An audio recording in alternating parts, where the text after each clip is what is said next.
J'ai envie de partager un sentiment profond par rapport au drame que beaucoup de migrants internationaux sont en train de subir aujourd'hui par rapport à leur volonté de vouloir vivre dans l'Occident, mais en empruntant des chemins qui ne sont pas souvent des chemins indiqués. Et le cas de la Libye est assez illustrant. Le départ du colonel Kadhafi a engendré beaucoup de difficultés dans ce pays. Il n'y a plus d'État, il n'y a plus de gouvernement, c'est à la limite un règne du plus fort. Beaucoup de nos compatriotes sénégalais vivaient en Libye en nourrissant l'espoir de pouvoir traverser un jour la Méditerranée et d'atterrir en Italie. Leur vie semble aujourd'hui être exposée par le fait qu'il n'y a plus d'État, il n'y a plus de gouvernement en Libye actuellement. Leurs vies sont menacées et ils ont envie de s'en départir. Le gouvernement a déjà fait un effort d'en rapatrier avec le concours de l'Organisation internationale pour les migrations à peu près 400 et quelques Sénégalais sur 800 qui avaient estimé le désir de vouloir rentrer. Aujourd'hui, qui sont en stand-by au Niger et qui vont certainement revenir au Sénégal, pas par voie aérienne, mais par voie terrestre, parce que ce sont des bus qui sont affrétés pour ça. Mais des 2500 ou 3000 Sénégalais qui étaient dénombrés en Libye, seuls les 800 ou les 1000 ont migré vers le Niger et ont estimé le désir de rentrer au Sénégal. Parce que le rapatriement est un acte volontaire. Et le gros morceau qui est resté en Libye aujourd'hui continue à nourrir l'espoir de traverser la Méditerranée. Ce qui fait que donc, le drame qui est survenu, inévitablement, il y a des Sénégalais parmi ces 1000 disparus. 40 ont pu sauver leur vie, ils ont atterri entre les mains de la communauté internationale pour des besoins liés à la solidarité internationale. Ils sont aux soins de l'État italien. Mais les autres, dont on ignore le nombre, dont on ne sait pas actuellement les identités, dont on ne sait pas les origines, ont certainement disparu ou péri en mer.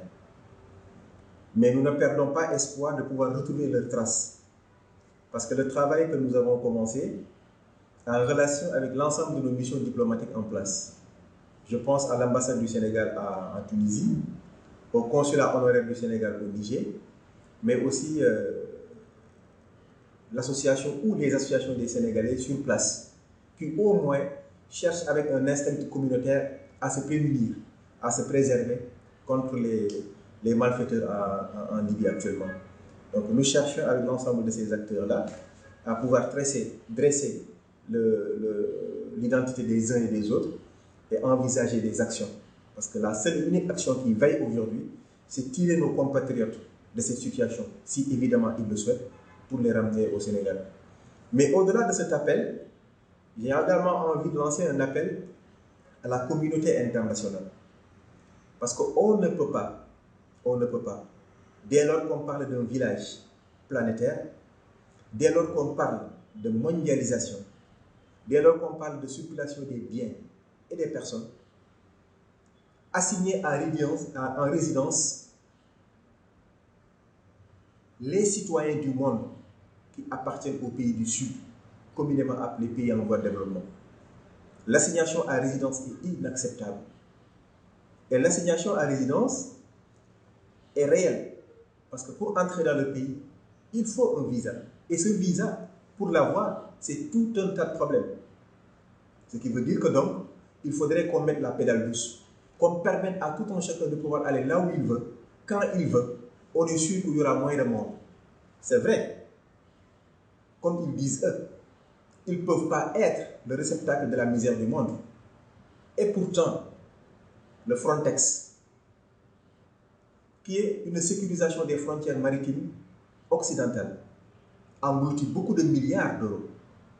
Au moment où les pays occidentaux Alors que l'Union européenne a lancé un mot d'ordre pour que l'aide publique au développement de chaque pays, excusez-moi, soit l'équivalent de 1,7% de leur budget, seule la Suède est à ce niveau de mobilisation de ses ressources nationales. Aucun autre pays n'a pu respecter cette directive de l'Union européenne. Et au niveau du Frontex, ils mettent beaucoup de milliards. Alors qu'aujourd'hui, il faut que nous inversions la tendance. Nous, gouvernement, c'est vrai, on doit beaucoup investir pour vaincre les facteurs migratoires ou les causes de départ. Et ça, notre responsabilité, elle est engagée. Nous devons nous battre pour que ces facteurs migratoires puissent être vaincus, que le jeune qui a envie de trouver du boulot, qui a envie de rester chez soi, puisse y rester dans les conditions requises, qui n'ait plus envie de voyager parce que tout simplement, le bien-être ou le mieux-être n'est pas au rendez-vous. Et je pense qu'au niveau du Sénégal, au-delà des outils qui sont mis à la disposition pour les Sénégalais de l'extérieur, le gouvernement fait un effort important après avoir eu un héritage très lourd d'un manque d'industrialisation réelle, d'un manque d'accompagnement des jeunes qui sortent des écoles de formation, d'un manque d'accompagnement pour trouver de l'emploi à ces milliers de jeunes qui en demandent, en renforçant le secteur privé sénégalais. Là, notre responsabilité est largement engagée. Et le président de la République en a tellement conscience qu'il fait de l'agriculture aujourd'hui le moteur de notre développement. Et l'agriculture a une forte capacité d'absorption sur le plan de l'emploi et de la main-d'œuvre. L'espoir n'est pas perdu. Et dès lors que l'espoir n'est pas perdu, il faut qu'on aille maintenant tout droit vers un dialogue inter-État, un dialogue de haut niveau. Il a déjà eu aux Nations Unies, mais celui-là sera différent parce que les drames sont assez précurseurs du mal qui arrivera demain si l'on en prend garde. Donc pour le stopper, il faudrait qu'on mette systématiquement des ponts pour dialoguer et ne pas les rompre. Et ainsi, on va vaincre les facteurs migratoires.